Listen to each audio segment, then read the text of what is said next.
Olá, amiga ou amigo. É bom olhar para a Bíblia e tirar dela lições para a nossa vida. Lições que são intemporais. Tanto foram válidas no passado, como quando foram escritas, como são válidas no presente e serão válidas para o futuro. Eu convido-te mais uma vez a que partilhes os links da Rádio Tranquilidade e dos nossos canais YouTube e Facebook 2 minutos com ele. Ao partilhares estes canais, tu estás a partilhar, a ajudar outras pessoas a conhecerem também aquilo que as Sagradas Escrituras dizem. Estes canais têm unicamente essa função, nada mais. Esta semana nós iremos falar sobre Jesus como nosso sacerdote e na semana passada nós vimos Jesus como participante na criação, aquele que nos pode dar o repouso, o verdadeiro repouso e ainda o repouso da eternidade. Jesus, o nosso sacerdote fiel, de que iremos falar esta semana, nós iremos ver Jesus juntamente com o Pai envolvidos na solução para resolver o problema do abismo gerado pelo pecado, portanto, gerado pelo pecado entre o ser humano e Deus. O texto base da nossa lição começa já a desvendar essa solução ao falar de alguém que representa o ser humano perante Deus. Vejamos o que diz o capítulo 7, o versículo 26 de Hebreus, um texto que nós iremos ver depois mais à frente na lição. Ora, de um sacerdote assim é que nós precisávamos. Ele é santo, não há nele qualquer pecado ou imperfeição. Deus separou dos pecadores e levou ao mais alto dos céus. Como diz Isaías, os nossos pecados fazem separação entre nós e Deus. E como diz o autor da lição, os nossos pecados, cavou um abismo entre Deus e a humanidade. Por outro lado, a nossa tendência natural para o pecado impede-nos de obedecer, o que ainda complica mais as coisas. Para melhor compreendermos o papel de Jesus neste plano de restabelecimento, por assim dizer, das condições de convivência entre Deus e o ser humano, nós temos de olhar para o papel de Jesus enquanto sacerdote, mas também para os sacerdotes antes da vinda de Jesus. O seu papel era o de mediadores entre o pecador e Deus. O pecador, quando pecava, levava um cordeiro até ao templo ou até ao tabernáculo e ali, sobre a cabeça daquele animal, ele confessava os seus pecados e na presença do sacerdote ele degolava, sacrificava aquele cordeiro. O sacerdote pegava um pouco daquele sangue, espargia-o depois sobre o véu que separava o lugar santo do lugar santíssimo, levando assim os pecados confessados para dentro do santuário como sinal da apresentação desses pecados a Deus, para que Deus fizesse então o perdão dos mesmos. O sacerdote devia ser alguém misericordioso, alguém que transmitisse ao pecador angustiado a paz que advém da certeza de ter o seu pecado perdoado através daquele simples ritual. Hebreus, no capítulo 5, nos versículos 5 e 6, apresenta-nos agora Jesus a exercer esta função e com estas características, as características deste sacerdote terreno. Diz no versículo 5, também não foi Cristo que tomou sobre si mesmo a honra de ser sumo sacerdote. Foi Deus que o chamou para isso ao dizer-lhe, tu és meu filho, desde hoje sou teu pai. Depois no verso 6 diz, e noutro lugar diz também, serás sacerdote para sempre, à maneira de Melquisedeque.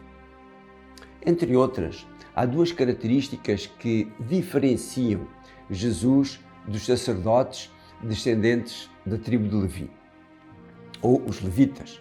Jesus adotou a natureza humana para poder servir como sacerdote e ele não ofereceu sacrifícios pelos seus próprios pecados, mas apenas pelos pecadores, pois ele não tinha pecado e por fim ele acabou por oferecer-se como sacrifício definitivo. Jesus veio à terra por causa da sua natureza misericordiosa, pela sua grande compaixão pela humanidade. Paulo realça isso no verso 17 do capítulo 2 de Hebreus, onde ele diz, por isso é que era preciso que ele se tornasse semelhante em tudo aos seus irmãos, a fim de ser para eles um sumo sacerdote, misericordioso e fiel no seu serviço para com Deus, alcançando com o seu sacrifício o perdão dos pecados para o povo. Paulo compara o sacerdócio de Jesus como sendo semelhante ao de Melquisedeque, sacerdote do Deus Altíssimo que viveu no tempo de Abraão. Deste sacerdote não se conhecia a sua origem nem o seu fim, nem quando ele morreu. O certo é que Abraão foi abençoado por ele antes de ir para uma determinada batalha e depois Abraão levou-lhe o dízimo de tudo quanto tinha ganho. E escrevendo a respeito deste sacerdote, Ellen White, no livro Mensagens Escolhidas, no volume 1, e na página 419, ela diz: foi Cristo que falou através de Melquisedeque, o sacerdote do Deus Altíssimo. Melquisedeque não era Cristo, mas era a voz de Deus no mundo, representante do Pai, e através de todas as gerações do passado, Cristo falou, Cristo dirigiu o seu povo e tem sido a luz do mundo. Este sacerdote, tal como os sacerdotes descendentes da tribo de Levi, como eu disse lá atrás, e que representavam o futuro ministério de Jesus, estes sacerdotes eram seres humanos semelhantes aos pecadores que iam até eles oferecer os seus sacrifícios. Tanto que antes de começar a oficiar, todos os dias era oferecido um sacrifício pelos pecados dos sacerdotes. Eles não podiam assim perdoar pecados, porque eles não podiam perdoar pecados. Porquê? Porque eles eram pecadores como aquelas pessoas. Por outro lado, o nosso sacerdote celestial pode fazê-lo, pois ele é sem pecado e ele é Deus.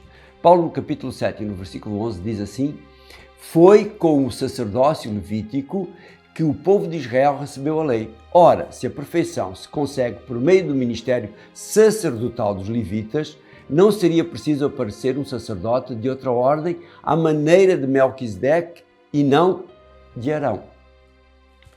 A vinda de Jesus e a sua morte, enquanto o Cordeiro de Deus que tira o pecado do mundo, como lhe chamou João e como era representado por aquele Cordeiro que era oferecido, fez cessar a lei dos sacrifícios, pois estes deixaram de ser necessários. Uma vez, porquê? Porque ele ofereceu um sacrifício perfeito, iniciando então um novo concerto entre a humanidade e Deus. E esse concerto foi o plano da salvação.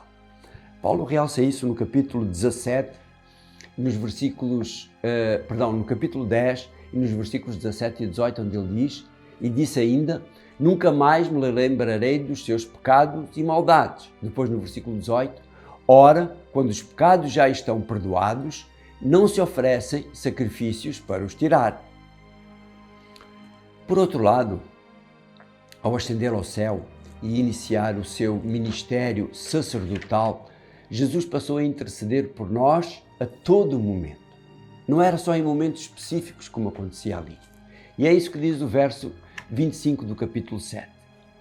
É por isso que ele pode salvar definitivamente todos quantos se aproximam de Deus por meio dele. É que ele está sempre vivo a interceder a favor deles.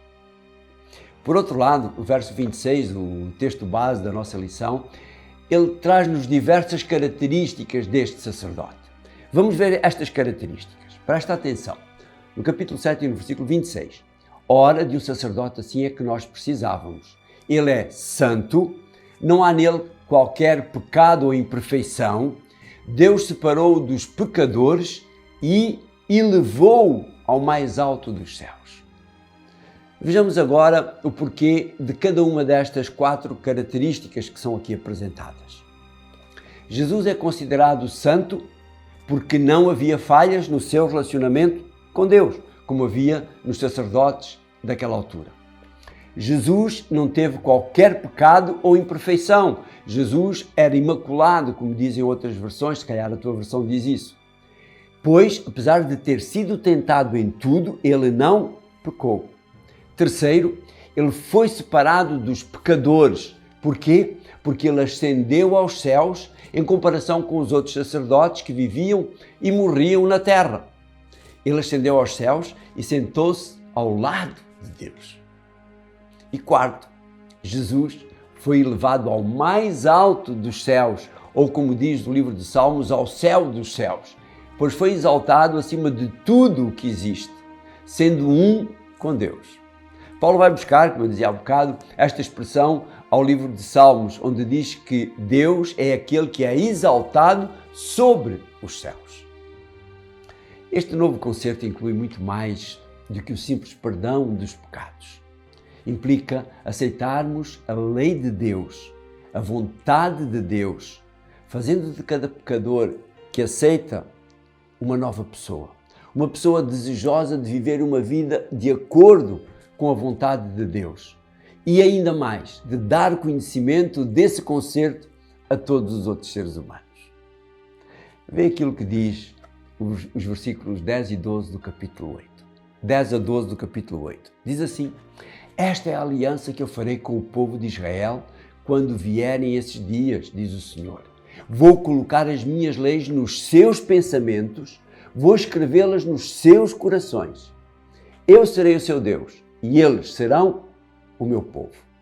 Depois no versículo 11 ele continua: nenhum precisará de ensinar os seus companheiros, nem sequer será preciso dizerem uns aos outros: conhece a Deus, porque todos me conhecerão, desde o mais pequeno até ao maior.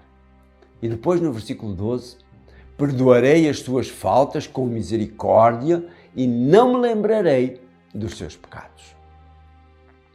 Ellen White, no livro O Desejado de Todas as Nações, logo no capítulo 1, no início desse livro, que é uma biografia de Jesus, na página 14 e 15, ela resume, por assim dizer, esta nossa lição quando diz: Deus adotou a natureza humana na pessoa de seu Filho, levando a mesma ao mais alto céu. É o Filho do homem que partilha do trono do universo.